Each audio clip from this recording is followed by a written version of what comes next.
हमारे चैनल को सब्सक्राइब करें और बेल आइकन दबाएं। नमस्कार, आदाब। आज के क्राइम पेट्रोल सतर्क के इस एपिसोड में मैं अनूप सोनी आप सबका स्वागत करता हूं। इंसान तिनका तिनका इकट्ठा करके अपना घर बनाता है, एक परिवार बसाता है, अपनों की हंसी में अपनी खुशियां ढूंढता है। लेकिन कई बार उनकी खुशियों को शायद किसी की नजर लग जाती है और वो मासूम लोग जो कभी किसी का बुरा नहीं चाहते, कोई उनके साथ बुरा कर जाता है। वाह भाभी, क्या कमाल खाना बना हुआ है, मतलब मजा ही आ गया। सच में बहुत ही टेस्टी खाना है। तुम्हारी भाभी खाना तो बहुत अच्छा बनाती है, बस जबान ही थोड़ी कड़वी है। क्या भाई साहब, आप भी रहने दो। मुझे किसी की तरफदारी की जरूरत नहीं है। और है मेरी जबान कड़वी, कम से कम मीठी मीठी बातें करके किसी के पीठ पर छुरा तो नहीं भोगती। आदि उठ गया है, मैं भी उसे देख कर आती हूँ। अरे इसीलिए तो कहता हूँ तुम लोग आते रहा करो, बच्चे की किलकारी से घर भरा भरा लगता है। भैया भाभी, आप लोग बच्चा क्यों नहीं कर लेते? भाई मैं तो रेडी हूँ कब से, लेकिन ये बात तुम अपनी भाभी को समझाओ। समझाना क्या है, नहीं हो रहा बच्चा तो नहीं हो रहा। भाभी, आपके मेडिकल कंडीशंस के बारे में पता है मुझे, पर क्या है कि अभी तो बहुत सारे ऑप्शंस हैं। अगर उसे भी नहीं होता तो बच्चा गोद ले लेते हैं। मैं अपनी हेल्थ पर कोई रिस्क नहीं लेना चाहती, और गोद लिया हुआ बच्चा गोद लिया ही होता है। भाभी, पर देखिए भाई साहब को बच्चे से कितना लगाव। हाँ, लेकिन मुझे नहीं पसंद है। हाँ भाभी, लेकिन बच्चा होना या नहीं होना ये तो पति और पत्नी दोनों के डिसीजन पे डिपेंड करता है। जब पति या पत्नी के डिसीजन पे डिपेंड करता है तो फिर हम दोनों पे छोड़ दो ना। तुम क्यों बीच में बोल रहे हो? चले हाँ, चलते हैं।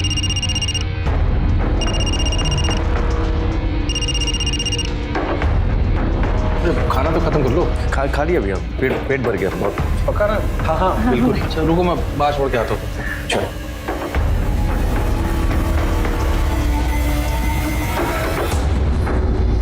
अमर, अब ये भाभी की बात का बुरा मत मानना, तुम्हें तो पता है। अरे भैया, किसी बात कर रहे हैं आप? मुझे तो भाभी का नेचर पता है, ज्यादा मत सोचिए। तुम बारिश हो रही है, थोड़ी देर रुक जाते हैं, फिर बाद में चले जाना। नहीं, उतनी नहीं हो रही भैया। आराम से बैठ गए। चलो बाय बाय, जल्दी आना फिर।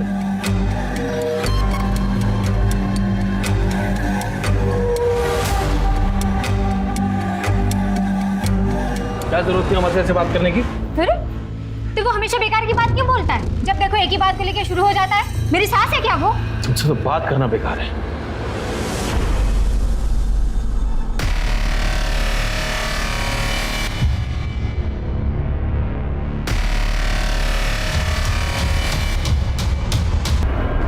ठीक हो तुम?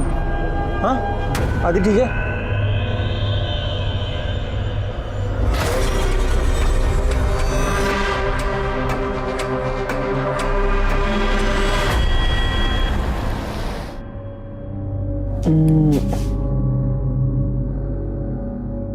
आदि सो गया?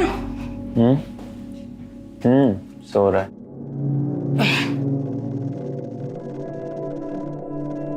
काजल, मुझे लगता है कि हम लोग को गाड़ी ले लेनी चाहिए। आज देखा ना क्या हुआ। मैं तो कब से कह रही थी तुम्हें, आज अगर कुछ अनहोनी हो जाती तो। मुझे तुम्हारी बहुत फिक्र है। मुझे तुम दोनों की, मुझे डर इस बात का लगता है कि तुम दोनों का ख्याल कौन रखेगा अगर मुझे कुछ हो। ऐसी बात सपने में भी मत करना। गुजरे वक्त को पलट के आने में देर नहीं लगती। पता नहीं किसकी बदुआ हमारा पीछा कर रही है।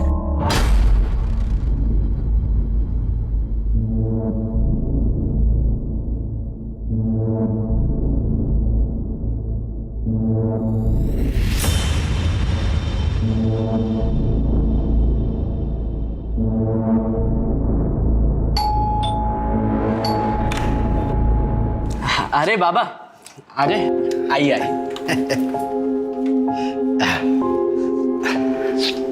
बाबा। आज आपने फिर से सिगरेट पी है? कहाँ? झूठ मत बोलो बाबा, मुझे जुकाम नहीं हुआ है। वो तेरे दिनकर चाचा मिले तेरे, उन्होंने एक कश दिया तो ले लिया, उसमें क्या है? अस्थमा है आपको, डॉक्टर ने साफ साफ मना किया सिगरेट पीने के लिए, आप फिर भी सिगरेट पी रहे हो। ये कैसे कुछ नहीं होता। ये देख देख देख मैं क्या लाया हूँ, मच्छी फ्राई। जा प्लेट ले गया। बस घुमा दी ना बात। अभी भी आप मुझे बच्चा ही समझते हो। तू बच्चा का है, बाप जैसे डांटता है मुझे। जा प्लेट में डाल के ला, जा जा जा। ठीक है, मैं परोस के लाता हूँ।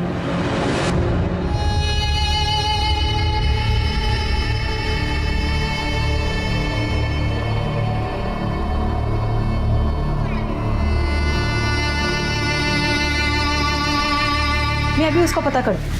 मैडम, मेरे बेटे का कुछ पता चला मोहित का? गोपाल जी, आपको बोला ना जब पता चलेगा आपको बता दिया जाए। आप ठीक से ढूंढ नहीं रहे, ठीक से ढूंढिए ना उसे। अरे काका, आपको बोला ना एक बार, अभी जाइए यहाँ से, जब पता चलेगा बता देंगे। अरे ऐसे कैसे जाए? मेरा बेटा लापता हुआ है। आप तो कुछ करते नहीं, सिर्फ बैठे रहते हैं। आपका कोई सगा अपना वाला कोई गायब होगा ना, तब आप लोग को समझेगा कि बाप का दर्द क्या होता है। ये कौन है?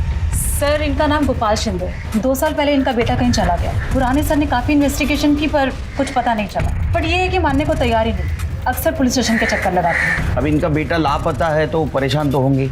अब गोपाल जी, आप एक काम कीजिए, आप घर जाइए, हम नए सिरे से इन्वेस्टिगेशन करेंगे, कुछ पता चलेगा आपको बुला लेंगे। अरे कुछ नहीं होगा किसी से, कुछ नहीं होगा।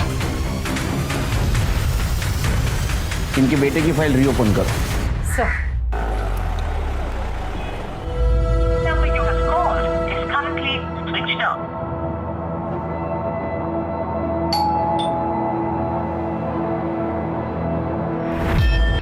यार अरे सुनो, क्या हुआ? आप अपना टिफिन बॉक्स तो भूल ही गए। Oh sorry sorry sorry, thank you. कल की तरह मुझे टिफिन भरा हुआ नहीं चाहिए। हाँ? बिल्कुल पूरा खत्म करना। एक सेकंड बाबा, किसका फोन आ गया? अरे मधु। हाँ मधु। जीजा जी, आप प्लीज मुझे यहाँ से लेकर जाइए। क्या हुआ, तू रो क्यों रही है? अब मैं इस आदमी के साथ एक पल में नहीं रहूंगी। प्लीज लेकर जाइए, मुझे नहीं रहना यहाँ पे। देख मधु, तू चिंता मत कर, ठीक है? मैं आ रहा हूँ अभी तुम्हारे घर तुम्हें लेने के लिए। तू सामान पैक कर ले। जल्दी आइए।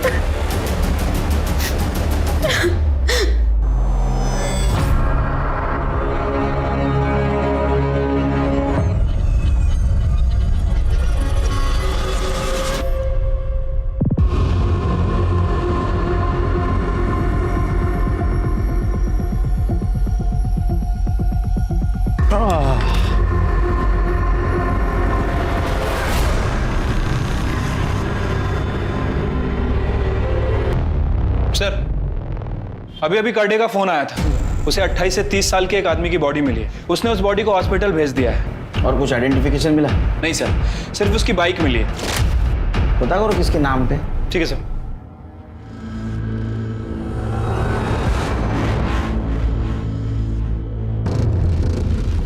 क्या हुआ दीदी, फोन नहीं लग रहा? कब से तेरे जीजा जी को फोन करने की ट्राई कर रही हूँ, फोन ही नहीं लग रहा है उनका, स्विच ऑफ आ रहा है। इतना परेशान मत हो दीदी, आ जाएंगे। तेरे जीजू ने कभी ऐसा नहीं किया है। लेट होता था तो वो इन्फॉर्म कर देते थे, पर अब तो फोन ही स्विच ऑफ आ रहा है।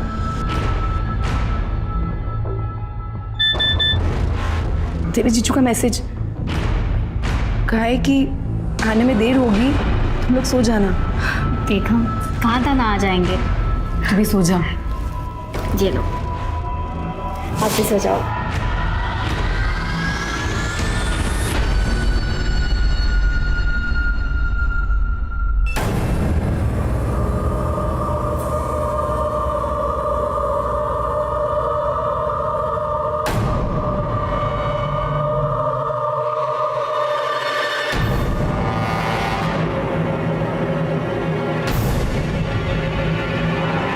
दीदी, दीदी,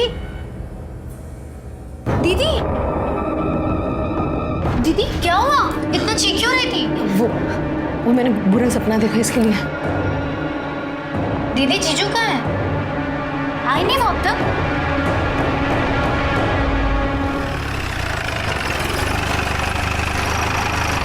जैन सर। जी सर, कल जिस आदमी की बॉडी मिली थी उसका नाम अमर था। 6 महीने पहले उसकी कंप्लेंट आई थी इसी पुलिस स्टेशन में। किस बात की कंप्लेंट थी? किसी ने गला रेत कर उसे मारने की कोशिश की थी। ये उसका एड्रेस है।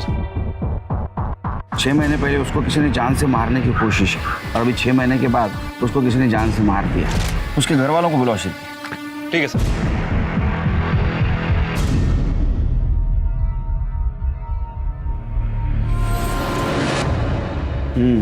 सर।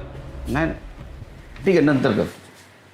सर, अमर की पीएम रिपोर्ट। सर, उसकी मौत शाम को 5 बजे से 7 बजे के बीच में हुई है, हार्ट अटैक की वजह से।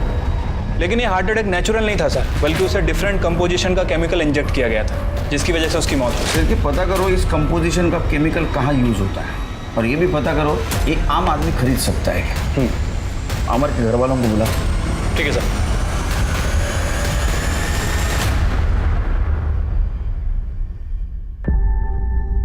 अभी इस वक्त तो ये बात करना ठीक नहीं है, लेकिन फिर भी पूछताछ तो करनी होगी। आपके पति अमर, इनकी मौत हार्ट अटैक से नहीं हुई, बल्कि उनका मर्डर हुआ। जिस दिन अमर का मर्डर हुआ उस दिन वो कहाँ गए थे? सर, ये मेरी बहन मधु विरार में रहती है। उस दिन अमर इसे ही लेने गए थे, लेकिन कुछ देर बाद ये अकेले घर आ गई। तो मैंने इससे पूछा कि अमर कहाँ पे है। तब इसने बताया कि अमर इसे घर के बाहर छोड़कर ऑफिस निकल गए। जब रात तक वो घर नहीं आए तो मैं परेशान हो गई। उनका नंबर ट्राई करती रही, लेकिन उनसे कांटेक्ट नहीं हो पाया। 6 महीने पहले भी उन पे जानलेवा हमला हुआ था। जी सर, यहाँ की पुलिस ने पूरी छानबीन की, लेकिन कुछ पता नहीं चला। 1 मिनट, आपने कहा वो हमला आपके सामने हुआ था, तो आप बाइक का नंबर या वो हमलावर को देख नहीं पाई? सर, ये सब कुछ इतनी अचानक हुआ कि मैं बाइक का नंबर नहीं देख पाई, और हमलावर ने भी हेलमेट पहना हुआ था। क्या अमर की किसी के साथ दुश्मनी थी? नहीं सर, वो तो बहुत अच्छे इंसान थे। लड़ाई झगड़े से तो हमेशा दूर रहते थे। बस घर से ऑफिस, ऑफिस से घर, फैमिली, यही उनकी दुनिया थी। सर, उस वक्त पुलिस ने पूरी छानबीन की, लेकिन कुछ पता नहीं चला।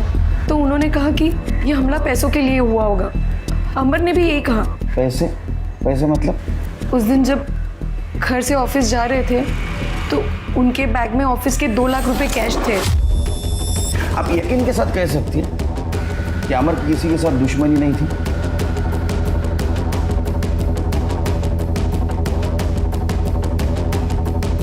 आप कुछ कहना चाहती है? सर, मधु का पति गगन और अमर, इन दोनों की आपस में नहीं बनती थी, क्योंकि गगन मधु को मारता पीटता था और अमर को ये बात अच्छी नहीं लगती थी। अमर इसे अपनी छोटी बहन मानता था, और अब 1 साल पहले अमर ने मधु की शादी कराई, और शादी के बाद गगन इसे परेशान करता था, मारता था, पीटता था, और ये बात अमर को अच्छी नहीं लगती थी, क्योंकि वो उसे अपनी छोटी बहन की तरह प्यार करता था। इसी वजह से गगन को अमर से जलन होती थी। और गगन, 15 दिन का ट्रिप कैसा रहा? बहुत मजे किए होंगे ना? नहीं, मैंने तो कोई मजे नहीं किए, लेकिन पता नहीं कौन इस घर में मेरी पीठ पीछे क्या क्या मजे कर रहा था।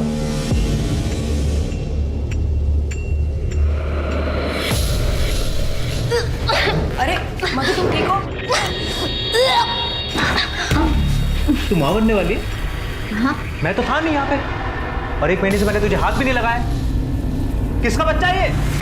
देखो, तुम गलत समझ रहे हो, किसी का बच्चा नहीं है। मेरी तबीयत खराब है और कुछ नहीं है। दिमाग खराब है तेरा? कोई अपनी पत्नी से ऐसे बात करता है? और जब इतनी प्रॉब्लम है तुझे, तो तू छोड़ क्यों नहीं देता इसे? किसके लिए छोड़ दूं? तेरे लिए? हाँ? दिमाग खराब हो गया इस आदमी का। अरे इससे तो मैं बात ही नहीं करना चाहता। अरे चल चल, निकल यहाँ से। सन की कहीं का। चलो, और मेरे घर में आना नहीं आइंदा से। सर, दीदी बकवास कर रही है, बेकार की बात है ये सब। मैं मानती हूँ मेरे पति गुस्से वाले हैं, गुस्से में कभी कभार मुझ पे हाथ भी उठा देते, लेकिन वो किसी का खून नहीं कर सकते सर। तुम्हारे पति गगन, उनको शक था ना कि तुम्हारे और अमर के बीच कुछ चक्कर चल रहा है। अमर आपको लेने आपके घर आया था, और आप भी आपके पति को छोड़कर अमर के साथ उसके घर गई थी। हो सकता है इस बात का गगन को गुस्सा आया होगा, और गगन ने अमर को मार दिया। नहीं सर, ऐसा कुछ भी नहीं है। सर, गुस्से में इंसान कुछ भी कह देता है। हाँ, गगन भी कभी कभी मुझ पे और जीजू पे शक करते थे। उनकी आदतें बुरी है, वो इंसान बुरे नहीं है सर। तुम्हारा पति तुम्हारी इतनी बेइज्जती करता था, तुमको मारता था, शक करता था तुम पे, फिर भी तुम उसकी बाजू ले रही, क्यों? सर, पति चाहे कितनी भी बेइज्जती कर ले, लेकिन समाज में तो एक औरत की इज्जत अपने पति से ही है ना। ठीक है, जा सकती हो।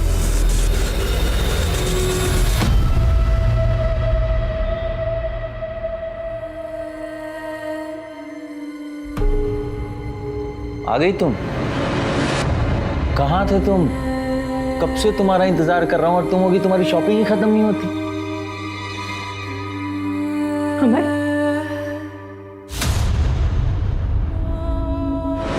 अरे अरे मैडम जी मिठाई लीजिए मिठाई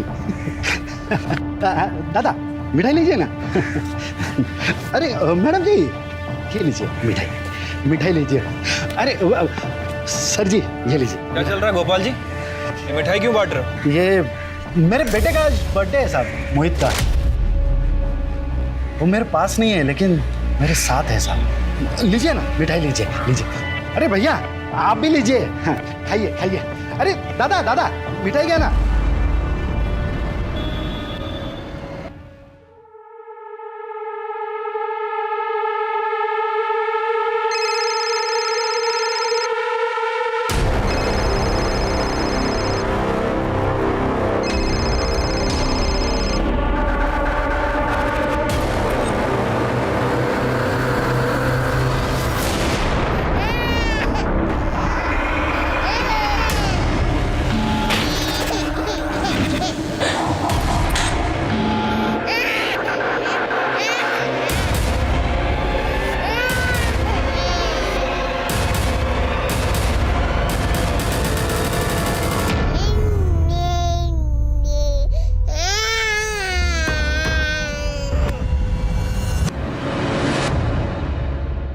सर, अमर, गगन के कॉल रिकॉर्ड और लोकेशन रिकॉर्ड। कुछ सस्पिशियस मिला? सर, अमर के कॉल रिकॉर्ड से पता चलता है कि जिस दिन उसका मर्डर हुआ वो विरार में था और उसके बाद वो अपने ऑफिस गया। मैंने उसके ऑफिस में पता किया। ऑफिस वालों का कहना है कि तकरीबन 6 बजे वो ऑफिस से निकला और रास्ते में 6:30 बजे उसका फ़ोन स्विच ऑफ हो गया। इसका मतलब उसको उसी वक्त मार हो सकता है सर, लेकिन सर एक अजीब बात है, ठीक उसी रात अमर का फ़ोन तकरीबन 9:40 पर फिर एक्टिव हुआ, उसी एरिया में जहाँ अमर का घर है। और सर वहीं पर मधु के पति गगन का फ़ोन भी ऑन था। इसका मतलब अमर का फोन गगन के पास है और गगन ने ही अमर को मारा है। ये गगन को उठा के ला।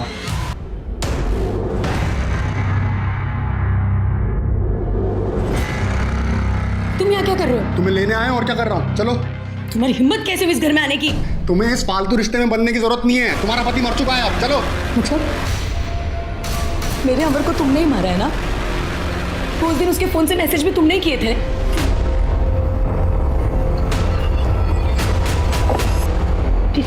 भाई साहब। काजल, मैं थोड़े दिन के लिए यहाँ रह सकती हूँ? हाँ आओ अंदर आओ। ये क्या?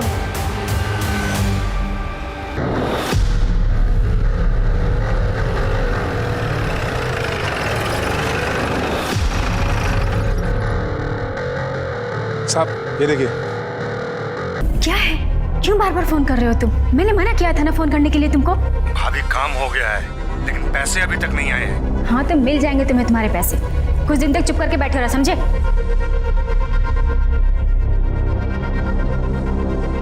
तुम ये क्या कर रही हो तुम यहाँ? दीदी मैंने सोचा आपकी थोड़ी मदद कर दूं। कोई जरूरत नहीं है, मेड आती है यहाँ। जाओ यहाँ से।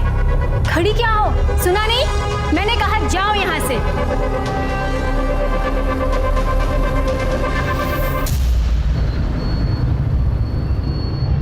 सर, जिस आदमी का कंकाल हमें कल मिला था उसकी पोस्टमार्टम रिपोर्ट आ गई है। सर कहीं भी कोई इंजरी का निशान नहीं है। सर हो सकता है कि गला दबा कर मारा गया। किसकी पता चला? सर वो आदमी है ना जो अक्सर यहाँ पे आता है, गोपाल। गोपाल मतलब वो जिसका बेटा मोहित पिछले 2 सालों से गायब है? हाँ सर, मुझे लगता है कि ये मोहित का ही कंकाल है क्योंकि मोहित के हाथ में भी 6 उंगलियां हैं, ठीक इस कंकाल की तरह। और वो 2 साल से गायब भी है। वो मकान के मालिक प्रदीप जी जो यूएस में, उनसे कुछ बात हुई? सर मैं उनसे कांटेक्ट करने की कोशिश कर रहा हूँ बट अभी तक उनसे कांटेक्ट नहीं हो पाया। ये मोहित के पिताजी को बुला। ठीक है सर मेरे मोहित का पता चल गया है ना? हाँ?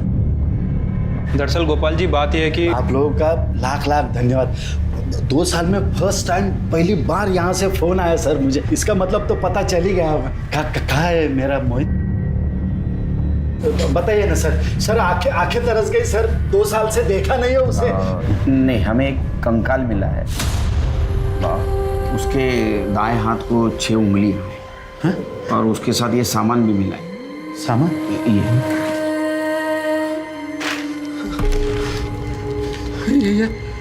ये वो उसी की बैग है। यही लेके तो वो कमीने शर्मा के यहाँ पे पढ़ाई करने जाता था सर। शर्मा कौन?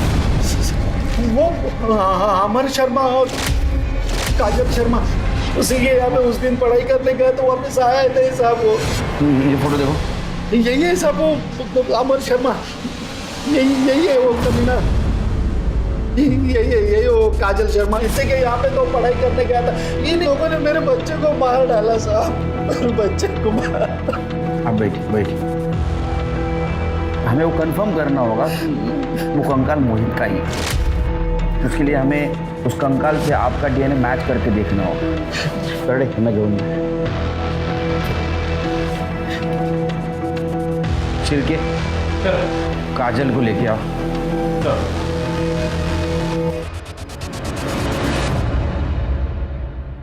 अब प्लॉट नंबर 5 सिद्धार्थ नगर को एड्रेस को जानती हो? जी सर, हम पहले वहीं रहते थे। क्यों छोड़ा? सर ऐसे ही। उसके मकान मालिक तो यूएस रहते हैं, आप लोग उसका एग्रीमेंट तो आराम से एक्सटेंड करवा सकते थे। सर वो क्या है, उसका रेंट थोड़ा ज़्यादा था। ज़्यादा था? नहीं, हमने तो इंक्वायरी की, इतना कुछ ज़्यादा नहीं था। यानी अभी जहाँ रहते हैं आप, उसका रेंट और पहले वाले घर का रेंट, इसमें ज़्यादा फर्क नहीं था। फिर क्यों छोड़ा? मैं बताऊँ क्यों छोड़ा? मोहित की वजह से। मोहित? आप जानते हैं ना मोहित को? ये मोहित। जी सर, ये तो मेरा स्टूडेंट था, मैं इसे मैथ्स पढ़ाती थी, बहुत ही ब्रिलियंट स्टूडेंट था। सॉरी मैं वापस करता हूँ। It's okay, I will teach you. See, date of drawing 14th January, then period is 5 months, nominal due date 14th June. Sir वो मुझे बहुत मानता था, लेकिन फिर एक दिन अचानक वो गायब हो गया। उसके पिताजी को लगता है कि उसके गायब होने में हमारा हाथ था, लेकिन सर उस दिन हम घर पर ही नहीं थे, और मैंने मोहित को कॉल करके इन्फॉर्म भी किया था कि आज ट्यूशन के लिए घर पे ना आए। कहाँ गए थे आप लोग? मैं और अमर फिल्म देखने गए थे। वो पहले सर ने भी पूरी इन्वेस्टिगेशन की थी, उसके बाद ही हमें क्लीन चिट दी। हमने मोहित के पापा को कितनी बार समझाया कि हमें नहीं पता आपका बेटा कहाँ है, कहाँ गया है, पर वो हमारी बात सुनने को ही तैयार नहीं थे। मोहित का मर्डर हो चुका है। सर, गोपाल के कॉल रिकॉर्ड और मोबाइल लोकेशन आ गई है। मैं अभी मोहित की फाइल देख रहा था, काजल सच बोल रही थी। जिस दिन मोहित का मर्डर हुआ उस दिन वो और अमर दोनों फिल्म देख रहे थे, सीसीटीवी फुटेज भी। फिर सर मोहित को मारा किसने और वहां पे दफनाया किसने? हो सकता है मोहित का कोई और दुश्मन हो। नहीं शिरकी, इन सब का कनेक्शन कहीं ना कहीं काजल से जुड़ा है। इन सब के बीच हम काजल को भूल गए। हाँ सर, I mean सर, उसका 6 महीने का बच्चा है। उसकी हालत देखकर लगता नहीं कि वो अपने पति का मर्डर करवाएगी। नहीं तो बात है ना शिरकी, लोग अपना असली चेहरा छुपाने के लिए कई सारे नकाब ओढ़ लेते हैं। काजल के डिटेल्स निकालो। ठीक है सर। सर, मैंने काजल के कॉल रिकॉर्ड चेक किए। सर, काजल के फ़ोन पर लगातार एक नंबर से कॉल आ रहे थे। किसका नंबर है? सर, कुणाल का। सर, मैंने इस कुणाल की हिस्ट्री निकाली है। सर, ये कुणाल और काजल दोनों एक ही कॉलेज में पढ़ते थे। इनफैक्ट दोनों का अफेयर भी चल रहा था, दोनों शादी करने वाले थे। फिर अचानक से काजल की शादी अमर के साथ में हो गई। फिर इन दोनों की शादी के 1 साल बाद काजल और कुणाल इन दोनों की आपस में बातें होने लगी। 1.25 साल पहले इनकी लोकेशन भी चेक की। सर, ये दोनों मिला भी करते थे। अभी पिछले 1.25 साल से इन दोनों का मिलना जुलना बंद है, लेकिन फ़ोन पर इन दोनों की लगातार बातें होती। और सर, जब 6 महीने पहले अमर पर अटैक हुआ था, इस कुणाल के फ़ोन की लोकेशन अमर के घर के बाहर की थी। मतलब ये हो सकता है कि ये मर्डर काजल और कुणाल ने मिलके किया है। अरे आदि बेटा, क्या हुआ? अरे मम्मा अभी आई दूध लेकर। रोना नहीं। अच्छा बच्चा है ना राजा बेटा? हाँ आदि बेटा, मम्मा आ रही है, बस दूध लेकर आ रही है। 2 मिनट आदि बेटा।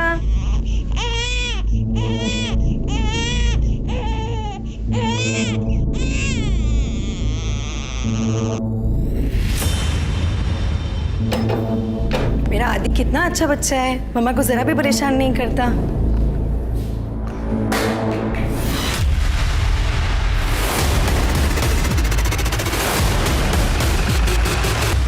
छह महीने के बच्चे का मर्डर तुम्हारे घर में होता है और तुम कह रहे हो तुम्हें कुछ नहीं पता?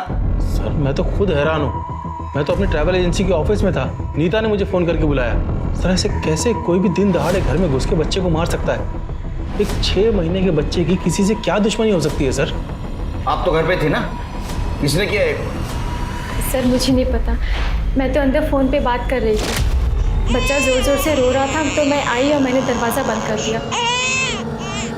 और फिर से मैं फ़ोन पे बात करने लग गई। बाकी मुझे नहीं पता सर। सर मेरे बच्चे को मैंने ही मारा।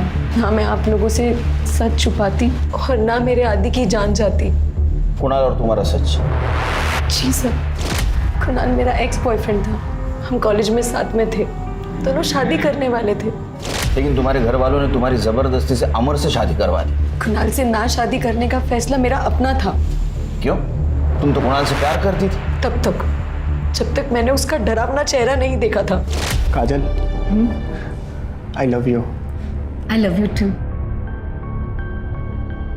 तुम्हें मेरे पे भरोसा तो है ना? Of course. तुम ऐसे क्यों पूछ रहे हो? एक्चुअली मैं कुछ नया ट्राई करना चाहता हूँ। इसी वजह से मैंने उससे शादी नहीं की। फिर मेरी शादी अमर से हो गई। मैं और अमर, हम दोनों साथ में बहुत खुश थे। अमर मुझसे बहुत प्यार करता था।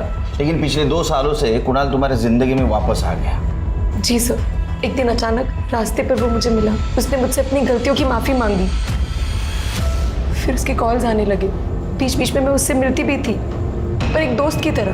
मैंने अमर को बताया कि कुणाल मेरा कॉलेज का दोस्त है, लेकिन मैंने ये नहीं बताया कि मेरे और कुणाल में कितना गहरा रिश्ता था। फिर ये गहरा रिश्ता अमर को पता चल, इसलिए तुमने और कुणाल ने मिलकर अमर को मार दिया। ये आप क्या बोल रहे हैं सर? फिर कुणाल की सच्चाई हमसे क्यों छुपाई? क्यों छुपाई? सर, कुणाल ने मेरा रेप किया था। क्या?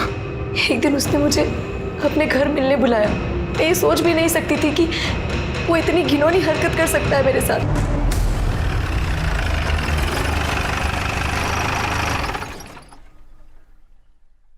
सर, मैंने गगन, गोपाल, सुरेंद्र, नीता, कुणाल और काजल इन सब के CDR और बैंक स्टेटमेंट चेक किए। सर, इनमें से कोई भी ना तो किसी मेडिकल कंपनी के टच में था और ना ही किसी फार्मा कंपनी के। कमाल है शिर की। कातिल बहुत होशियार निकला। इसने कोई सबूत नहीं छोड़ा, लेकिन हम उनसे ज्यादा होशियार हैं। एक काम करो, जितने भी सस्पेक्ट है उनके लैपटॉप और मोबाइल की इंटरनेट हिस्ट्री निकालो। आजकल लोग नई चीज की इंफॉर्मेशन के लिए इंटरनेट का इस्तेमाल करते हैं ना।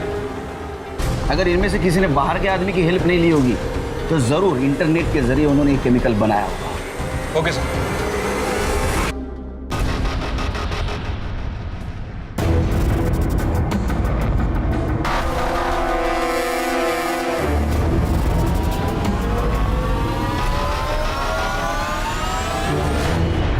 सर, क्लू मिल गया सर।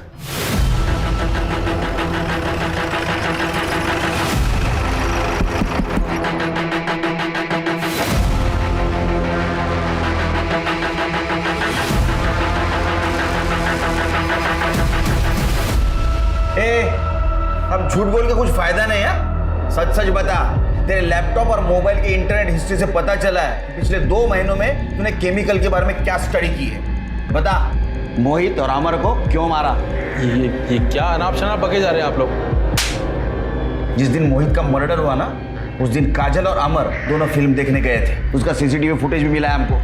लेकिन उस वक्त तेरा मोहित के साथ कुछ कनेक्शन नहीं मिला, तू बच गया। फिर हमने तेरे 2 साल पहले के मोबाइल लोकेशन और कॉल रिकॉर्ड चेक किए। तब पता चला कि जिस दिन मोहित का मर्डर हुआ उस दिन तू तेरे ऑफिस गया ही नहीं था, और जहां उसका मर्डर हुआ वहां तेरा मोबाइल लोकेशन दिखा रहा है। और जिस PCO से तूने मोहित को फोन करके बुलाया था वहां का CCTV फुटेज भी हमें मिला है। अब सच सच बता, क्यों मारा? क्यों मारा? उस दिन मैंने ही अमर और काजल को मूवी टिकट गिफ्ट किए थे। काजल ने तो मोहित को फ़ोन करके मना कर दिया था कि आज ट्यूशन नहीं है। फिर मैंने ही PCO से अमर बन के मोहित को फ़ोन किया और उसे वहाँ पर बुलाया। अरे भैया आप आओ मोहित आओ। काजल दी कहाँ है? हाँ अंदर ही है, मैं बुलाता हूँ ना। काजल। अच्छा हुआ अमर भैया ने मुझे बुला लिया आज, वरना आज तो घर पे बैठ के बहुत पकने वाला था मैं। कोई भी अपराधी कितनी भी पुख्ता प्लानिंग क्यों ना कर ले, लेकिन आज नहीं तो कल वो कानून की गिरफ्त में आ ही जाता है। अब मैं अनूप सोनी आपसे विदा लेता हूं। फिर मुलाकात होगी क्राइम पेट्रोल सतर्क में एक और नए केस के साथ। तब तक अपना और अपने परिवार का ख्याल रखें, सतर्क रहें, सुरक्षित रहें और देखते रहें क्राइम पेट्रोल सतर्क। जय Hind. For more updates, subscribe to our channel, click the show links and enjoy watching the videos.